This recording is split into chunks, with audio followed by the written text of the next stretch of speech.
farmacias solamente le cubren los medicamentos más baratos, se va generando ira en la población, se va generando determinado resentimiento, digamos, que tiene fundamento. Ese es un aspecto que tiene que ver con los procesos de toma de conciencia. No son suficientes. La gente comienza, como tú dices, a discutir cuando va a un centro médico y le plantean, mira, ese estudio no te cubre. Si tú te vas a hacer un estudio de vitamina D, en la República Dominicana, siendo un país tropical, mucha gente tenemos deficiencia de vitamina D y para hacer un estudio de vitamina D, y hoy se sabe que la vitamina D es muy importante, sobre todo en pacientes de cardiopatía, pacientes diabéticos. Bueno, el 35% de dominicanos somos diabéticos, perdón, somos hipertensos y el 15% somos diabéticos. O sea que el 40% de la población, si lo sumamos de manera matemática, que no se suma en estadística así, pero vamos a separarlo. 35 de cada 100 dominicanos tienen problemas de hipertensión como enfermedad crónica. Y el estudio de vitamina D es un indicador importante de la calidad de vida de esa persona o del progreso de la enfermedad o de la magnitud, el impacto y el daño de esa enfermedad. Pero esos estudios no te lo cubre la seguridad social. En República Dominicana, un país tropical, donde hay mucho hacinamiento, la mayoría de los medicamentos de la piel no lo cubre la seguridad social. O sea, desde enfermedades tan sencillas como los paños, pitiriasis versicolor o las tiñas, para no decir otras enfermedades más complejas. Pero si tiene un problema de atopia, de cualquier problema, no te lo cubren las aseguradoras. Entonces eso va generando la comprensión de la gente de la ineficiencia y de la inequidad, sobre todo cuando la gente paga. El trabajador paga, la trabajadora, y entonces cuando demanda el servicio, eso va generando conciencia, eso va generando un conocimiento.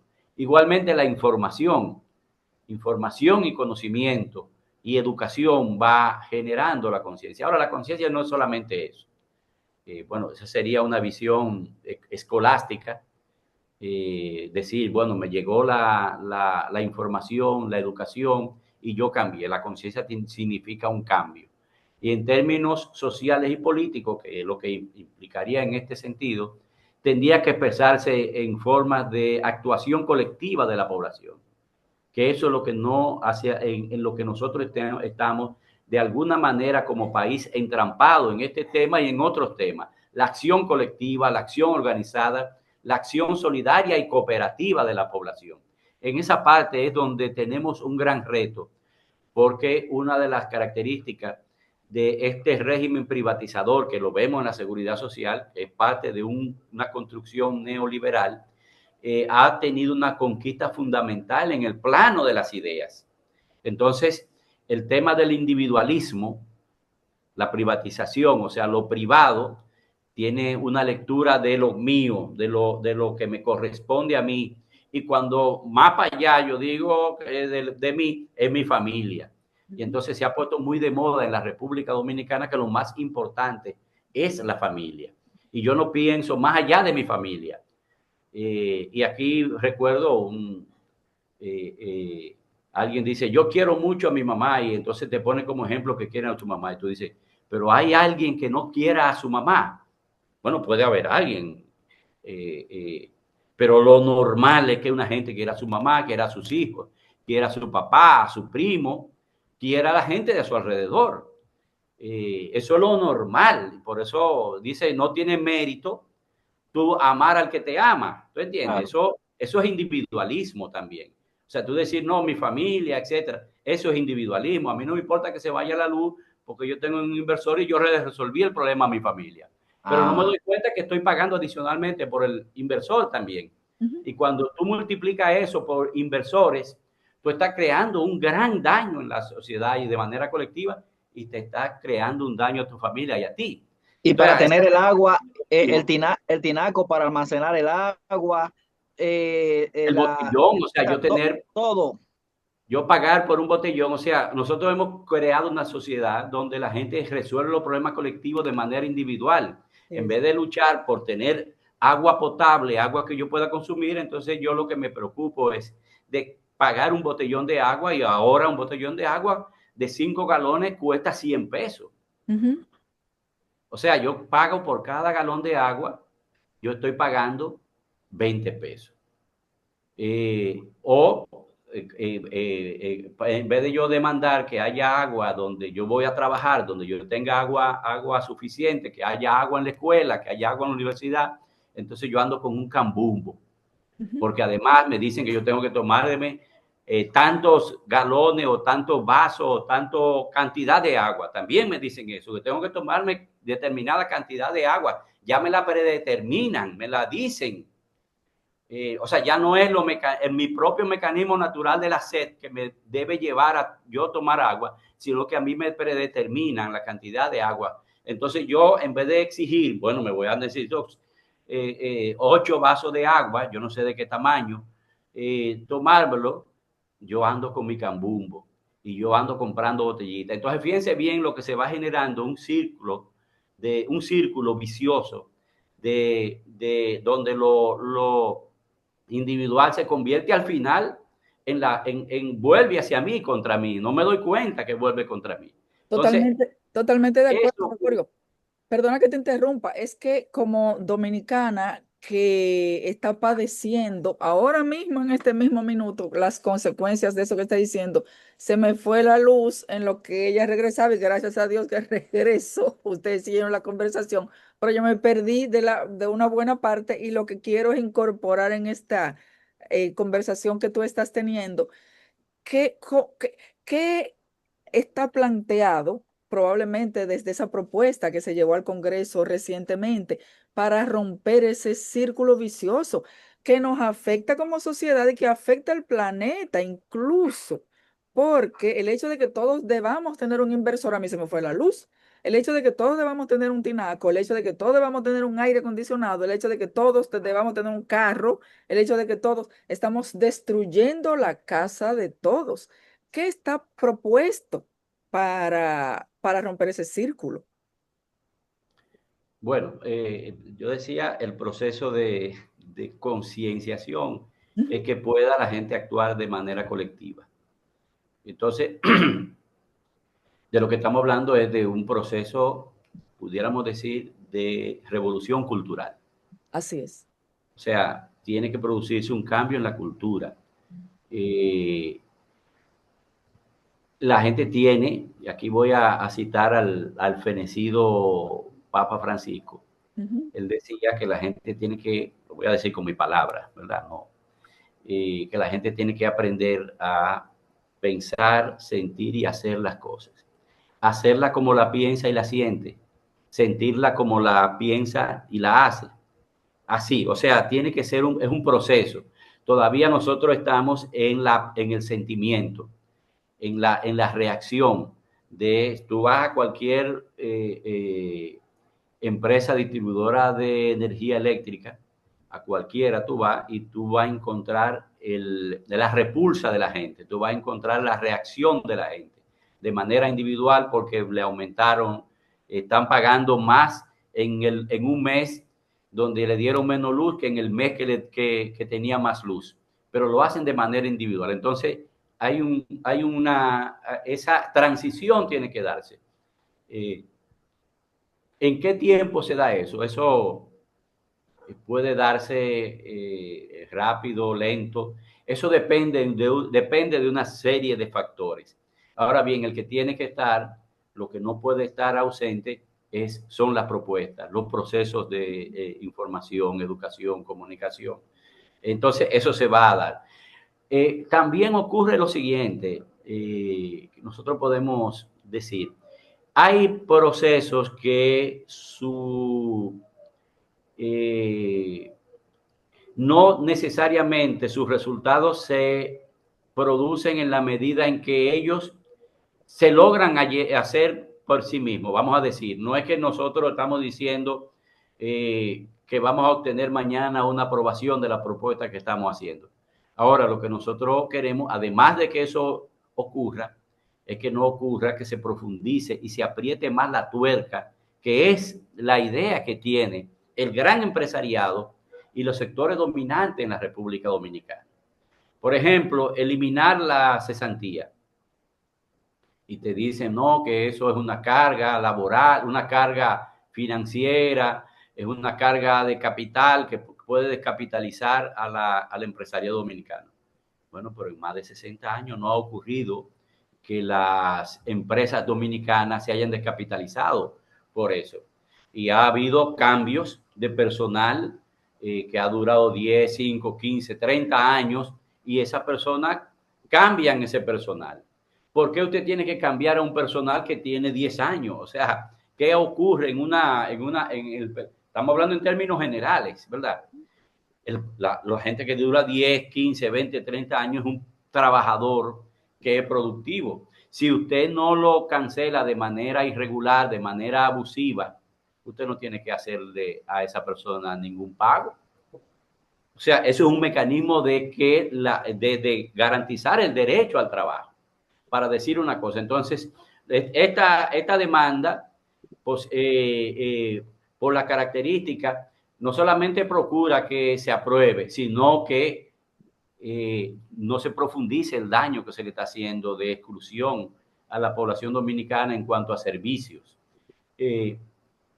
Da pena que nosotros todavía hayan decenas de miles de personas sobrevivientes de afiliados que están en una lista, que no han podido obtener sus fondos que le legaron sus familiares. La gente tiene que salir a hacer ese trabajo, pero por Dios, esas llamadas administradoras de fondos de pensiones obtienen cada vez que usted hace un cotiza. Hay una parte que se utiliza para administración. O sea, si hay una parte que se utiliza para administración, ¿por qué no administrar la entrega de esos fondos, agilizar ese proceso? ¿Por qué eso no se agiliza? Entonces, también nosotros queremos que eso cambie, pero nosotros también queremos que a esos trabajadores o a sus sobrevivientes, a sus hijos, a su esposa o esposo, le lleguen esos recursos, que no tenga que esperar años, que no tenga que contratar un abogado, aunque esta lucha ha hecho que ese tipo de cosas hayan sido limitadas. Hace un par de años, para un sobreviviente obtener los beneficios del afiliado, ese sobreviviente tenía que responder incluso a veces preguntas que solamente podía responder el fallecido. A veces le preguntaban que cuál era el tipo de máquina que utilizaba, donde trabajaba. Hasta preguntas como esa. Entonces, una mujer o un hombre que nunca fue al lugar de trabajo, ¿cómo iba a saber eso? O sea, eran preguntas incluso a veces de tipo policial. De manera que esas son de las cosas por las que nosotros estamos luchando en la República Dominicana. Y es muy importante lo que estamos planteando porque ninguna condición mientras una persona vive puede ser un factor que limite las aspiraciones y los proyectos de vida. O sea, la edad no puede ser una limitación. O sea, yo llegué a los 70 años, a los 60, ya yo terminé mi ciclo de vida, ya yo lo que me voy a retirar en mi casa a esperar a morirme. No, la sociedad puede, en base a los fondos que se generan del trabajo de toda la sociedad, permitir que la gente desarrolle su potencial en cualquier momento de su edad. Cuando uno piensa que un escritor como Saramago comenzó a escribir a los 60 años, entonces uno dice, pero por Dios, es posible que la gente después de los 60 años pueda ser productivo. Y no productivo en una fábrica, sino quizá productivo en lo que quiera hacer que quizá en la fábrica no le permitían. O sea, pedirle a un médico, a un educador de tiempo completo que se convierta en novelista es muy difícil. Claro. Porque escribir o pintar, o sea, eso implica mucho tiempo, no de escribir, sino de informarse de lo que uno va a escribir. De manera que es muy importante que la posibilidad del desarrollo de esa persona a dedicarse a lo que le da la gana también. Puede ser a criar pollito, a criar gallo, a lo que sea. Claro. El desarrollo de ese potencial no puede ser una limitación, igual que en República Dominicana la mayoría de las personas que tienen discapacidades visuales, auditivas, motoras, están fuera de la seguridad social porque esta sociedad no lo emplea, o cuando lo emplea es solamente para mostrar que son buena gente y que emplean la cultura del token, demostrar. Pero esta sociedad no piensa que una persona que puede ser productivo, aunque le falte un miembro o que le falte uno de los sentidos. Entonces, lógicamente, hay personas que están en muchas desventajas. Lo que debe hacer la sociedad es sobreponer esas desventajas, compensarlas, y en última instancia, porque hay personas que por determinada razón van a tener una dependencia casi total en la sociedad, una sociedad que no es capaz de cubrir a las personas que necesitan ser cubiertos por una dependencia, por una determinada situación. Bueno, una sociedad desde el punto de vista humano que debe cuestionarse.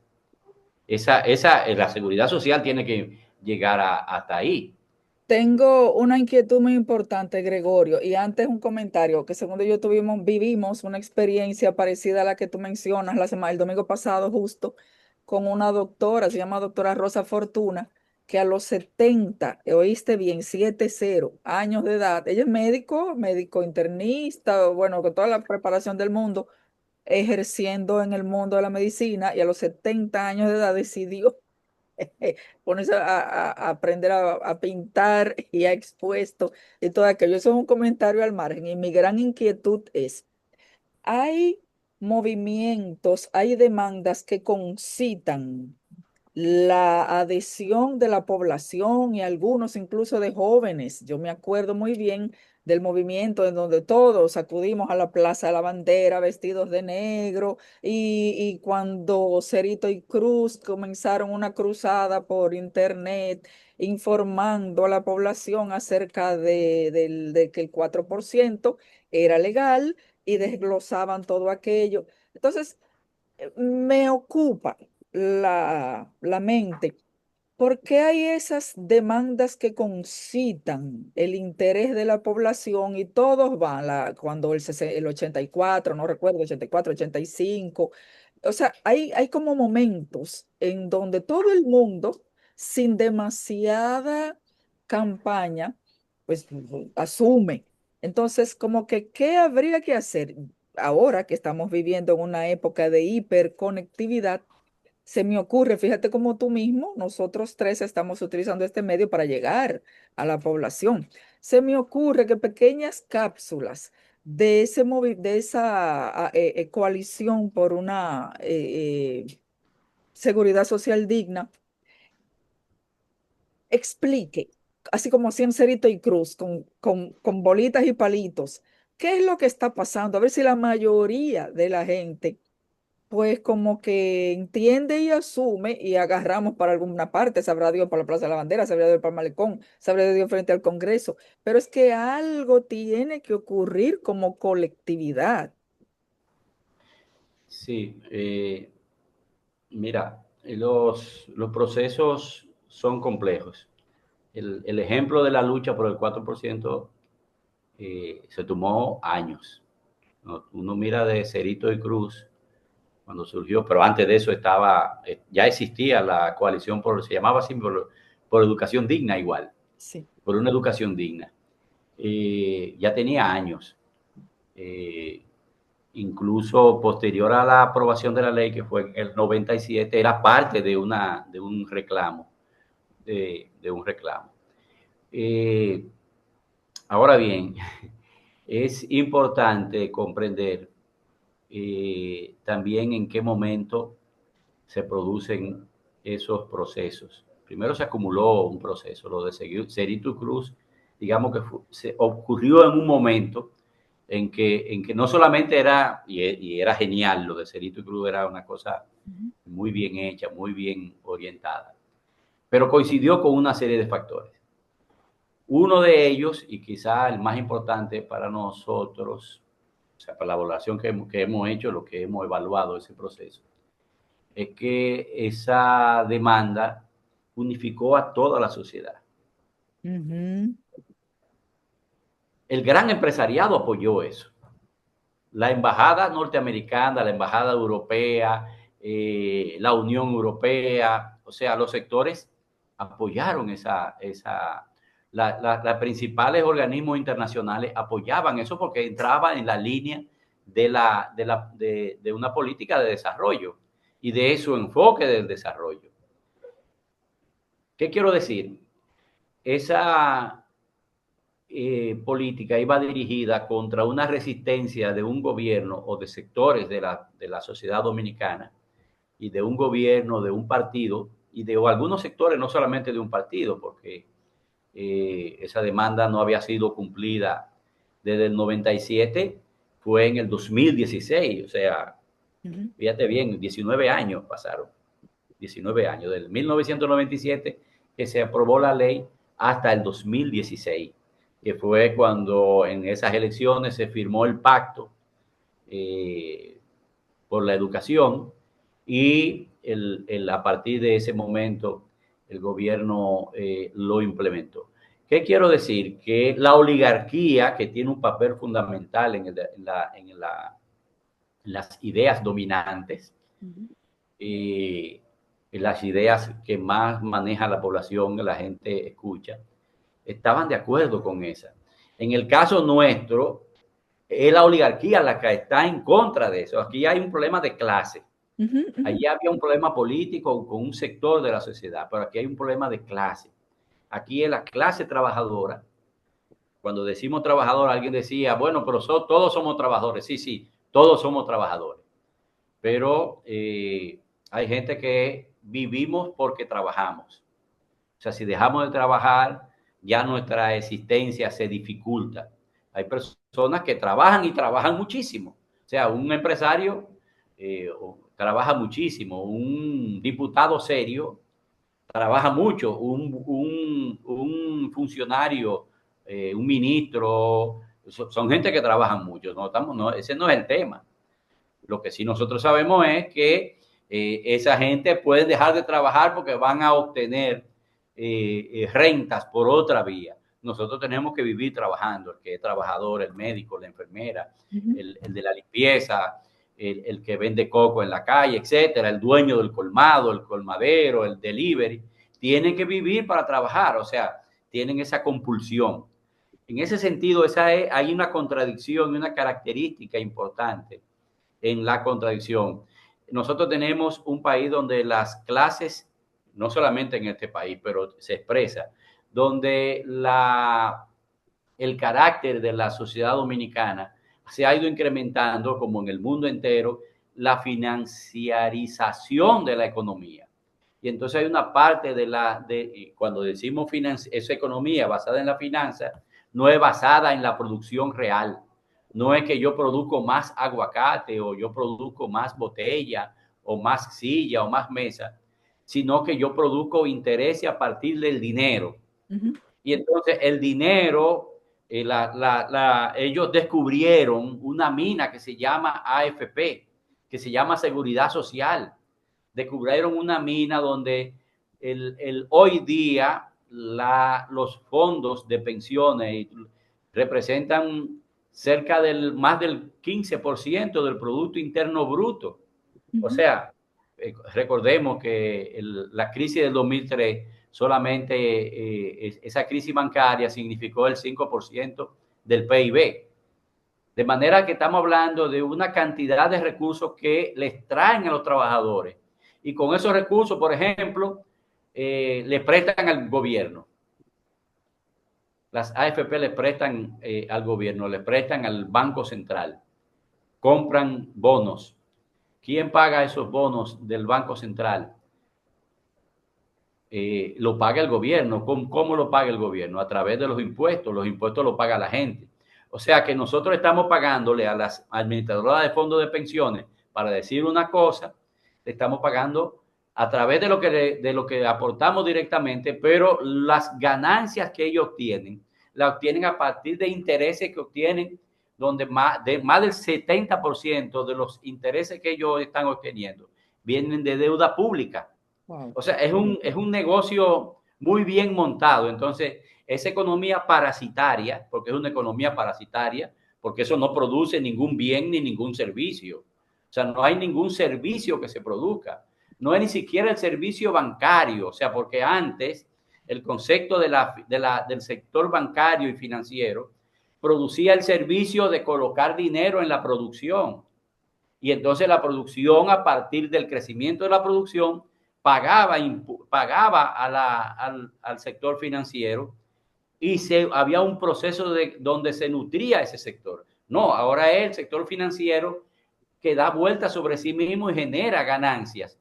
Al final la pagan la ciudadanía. Por eso tú no vas a encontrar que los grandes medios de comunicación te van a hacer un editorial, ni una línea de investigación, ni poner a periodistas investigadores a trabajar este tema. Me quedó claro. Sin embargo, no lo hay muchos periodistas. Ha habido, nosotros no podemos, en determinado momento nosotros hemos ocupado espacios importantes. Ahora, cuando el martes se hizo la entrega del proyecto, tuvimos una buena cobertura. Ahora, esa cobertura es porque ese producto vende, porque ellos saben que ese es un producto que le interesa a la gente que trabaja y que tiene información.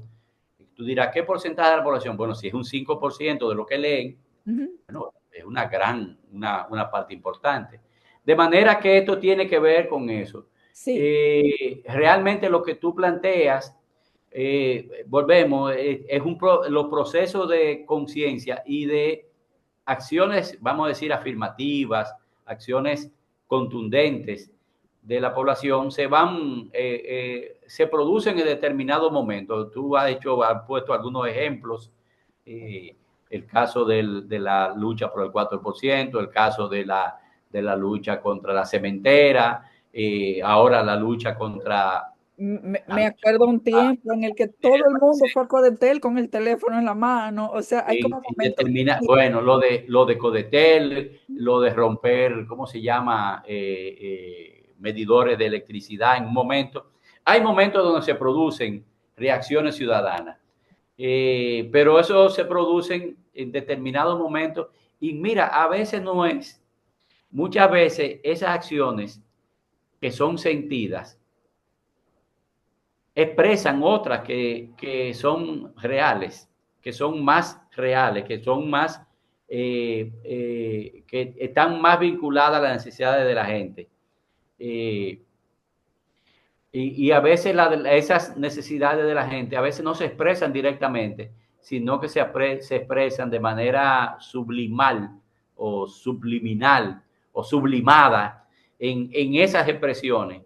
Y eso ocurre en la historia. Nosotros vamos a encontrar ese tipo de reacciones donde la gente concentra en un punto y a veces ese no es el más importante. Que se ocurre. Yo me di cuenta que es una fórmula compleja. Sin embargo, yo no sé si como mujer quiero apelar como a la parte más positiva de la sociedad. Yo recuerdo que hubo un tiempo en el que participamos, en el que se apelaba a la juventud, bueno, realmente no a la juventud, a toda la población, desde mecanismos de participación barrial. Habían escuelas, habían clubes que me parece que desaparecieron, viendo muy poca presencia de los clubes, había iglesias, ya mencioné. Entonces, esos mecanismos de participación pues se empleaban. Entonces, la gente sigue estando ahí, los barrios siguen estando ahí. Yo creo que esos espacios son empleables, son utilizables, me parece. que esa Sí, sería una vía, porque me quedó claro que ya desde los espacios que manejan quienes tienen el poder, que decíamos en el programa anterior, ¿qué relación tiene lengua y cultura accesibles con estos temas? Es simple, la lengua la emplea, la comunicación la emplea quienes manejan las esferas de poder, pues así es. Entonces, yo creo que hay que volver a esos mecanismos de participación desde las bases barriales. sí, definitivamente. Como decía, la conciencia puede tener múltiples manifestaciones, pero para que sea efectiva, tiene que darse de manera colectiva y en expresiones organizadas. Eh, en los años, todavía en los 90, en los 80, 90, todavía existía el movimiento barrial, los clubes, los comités de lucha populares, los comités de defensa, eh, pero incluso existía un movimiento estudiantil que llegaba hasta primaria y secundaria. O Eso, perdón, sea, que te interrumpa, eso te iba a decir, también existen las escuelas, existen las universidades, existen los hospitales, o sea, existen espacios de concentración, existe el metro. bueno, digo, yo lo veo, están como espacios reales, ¿verdad? Espacios concretos de donde se concentran personas. Pero digo, por ejemplo, las escuelas, no era solamente las escuelas, sino que había un movimiento estudiantil. O sea, más allá del espacio, había una acción organizada, una acción organizada. Entonces, yo en los 80 eh, eh, participábamos y conocimos, existía el movimiento estudiantil incluso en escuelas primarias, secundarias, principalmente secundarias, pero incluso en escuelas primarias existía. Existía el movimiento estudiantil en la UAS, básicamente casi está desaparecido. Eh, lo que estamos hablando del individualismo es toda una construcción que se desarrolló, todo un diseño que tuvo muchas maneras. Estuvo toda esa represión, asesinato, encarcelamiento que se produjo en la llamada Guerra Fría. Eh, Estuvo por otro lado toda eso siempre estuvo vinculado a procesos de corrupción de la población, de cooptación, de clientelismo. Eh, Pensar que el clientelismo político ha llegado a niveles que incluso se utiliza en la corrupción de organizaciones sociales. O sea, cuando uno escucha la cantidad de recursos que se utiliza, incluso nosotros hemos visto de cómo se utilizan mecanismos del Estado, mecanismos públicos para una junta de vecinos. Nosotros lo hemos visto en diferentes lugares, Villa Agrícola, Capotillo, diferentes lugares. Hemos oído denuncias en la asociación, en el colegio de abogados, de cómo, bueno, ahí se dio un conflicto y lo que uno veía era de qué tanto se invertía. Y lo vimos incluso en las últimas elecciones de la Asociación Dominicana de Profesores. Hubo que crear una comisión de veeduría de organizaciones sociales de la sociedad civil que participamos eh, eh, procurando evitar que desde espacios de poder, y no estoy hablando de solamente del sector del gobierno central, sino también de sectores de la oposición, de estos partidos del sistema, que actúan con el mismo clientelismo y la misma corrupción en un gremio de educadores, en el principal gremio de educadores. O sea, nosotros estamos en un momento donde las fuerzas sociales fueron golpeadas, donde el conservadurismo ha llegado a niveles importantes en la sociedad dominicana. Nosotros conocimos lo que fueron las comunidades eclesiales de base, las asambleas que Ujú. impulsó la Iglesia Católica. Eh, Pero todo eso ha tenido una reacción de los sectores privatizadores de diferentes procesos. Ahora bien, lo que eso plantea es, y yo creo que lo que eso no plantea es que hay que volver, no es hacer lo que hacíamos, sino hay que rehacer los Y procesos. reeditarlo, Hay que, repensarlo, pero definitivamente los jóvenes, yo creo que es una característica de ser joven y tener ganas de descubrir el mundo y de hacer cosas porque las energías están ahí. Entonces, hay ahora otra arista muy compleja que son justamente estas redes que estamos usando hoy. También juegan en nuestra contra porque ocupan mucho tiempo de la juventud en cosas que los divierten. Pero debemos apostar a que dejándoles caer esas cápsulas, yo les llamo, podemos llamar la atención. O sea, yo no quiero perder. no, yo estoy de acuerdo contigo, o sea, eso implica, o sea, lo que estamos describiendo, lo que nos plantea es actuar con mayor inteligencia, Sí, lo que nos plantea es aprovechar los procesos, los espacios. eh, lo que estoy diciendo no significa que no se aprovechen dichos espacios, dichos procesos. Hay que hacerlo con mayor inteligencia. Eh, ese es un territorio en disputa, ese es un territorio en disputa y aunque estoy diciendo que en ese territorio, igual que en cualquier forma de comunicación y de información de ideas, los sectores de poder tienen una ventaja, pero sí se desarrollan procesos y estrategias, deben desarrollarse que permitan incidir. Alguien habla de la guerrilla en el plano de la comunicación. Igual como en la guerra no se puede enfrentar un grupo pequeño con pocos recursos, qué sé yo, el ejército palestino a enfrentar a un ejército poderoso como el de Israel, tiene que implicar acciones que tiene que ser una forma diferente. Lo mismo ocurre en la comunicación. Tiene que, esto, si no se hace eso, estamos perdidos. Es necesario desarrollar toda una estrategia que nos permita ir identificando espacios, brechas de penetración, ir viendo espacios de debate y de construcción. O sea, vamos a debatir las ideas. Por ejemplo, una de las cosas que nosotros como coalición no que nos sentimos satisfechos, pero identificamos cierta fortaleza fue en el debate. Eh, eh, Nosotros debatimos esto con los expertos de República Dominicana. Eh, y definitivamente ellos no pudieron demostrar la justeza de sus planteamientos, no por justicia, sino por la verificación de ella con la propia realidad y los propios datos. De manera que hay espacio para el debate, incluso en los grandes medios de comunicación, sí, para librar esta lucha.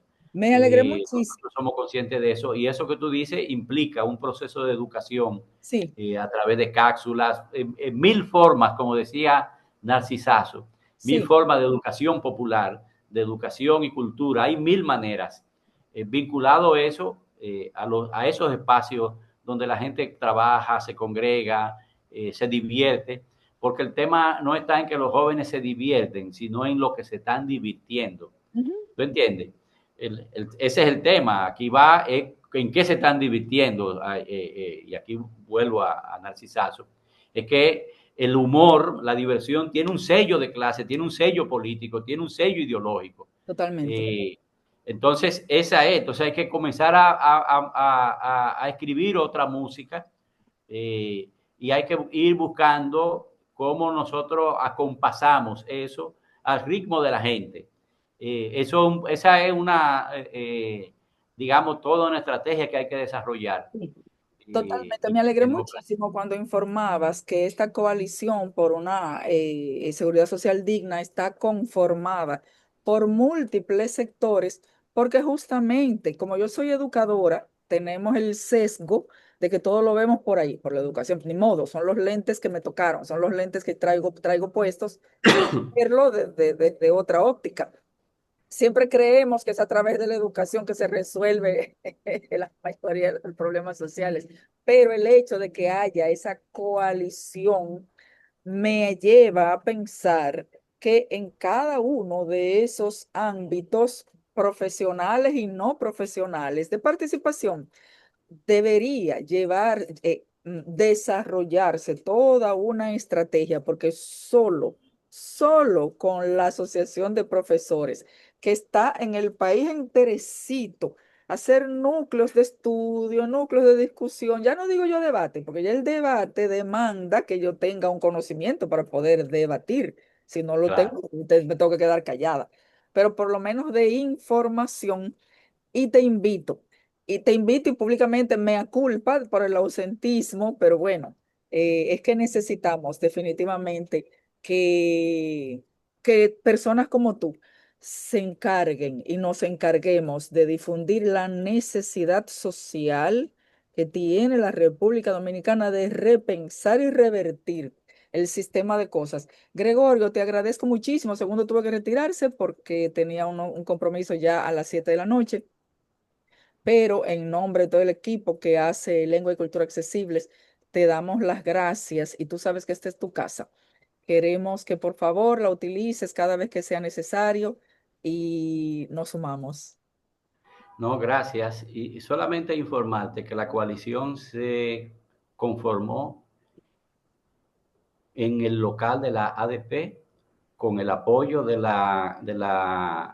¿cómo se llaman? De la dirección del comité ejecutivo de la ADP, que incluso el actual presidente de la ADP se ha mantenido participando en el esfuerzo.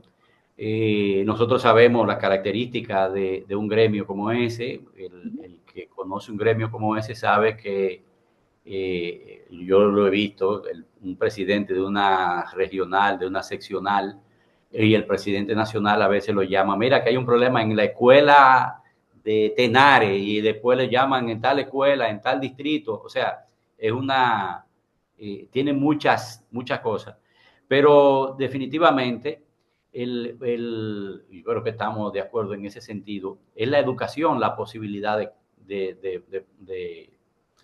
producir un cambio. No la educación como transmisión de conocimiento, sino como transformación de la perspectiva que tiene la gente en su vida cotidiana, en su vivir.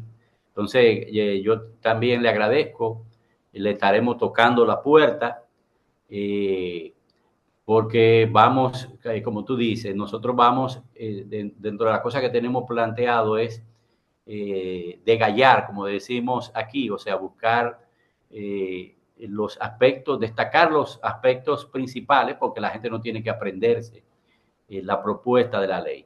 Nosotros tenemos un ejemplo. En República Dominicana, el pueblo dominicano hizo una revolución en 1965 y no era porque conocía la Constitución, todos los artículos y porque lo había leído, era porque tenía una comprensión y una vivencia de esa Constitución. Igual, la necesidad del cambio de la seguridad social tiene se constituye porque hay una necesidad real y una vivencia de la población.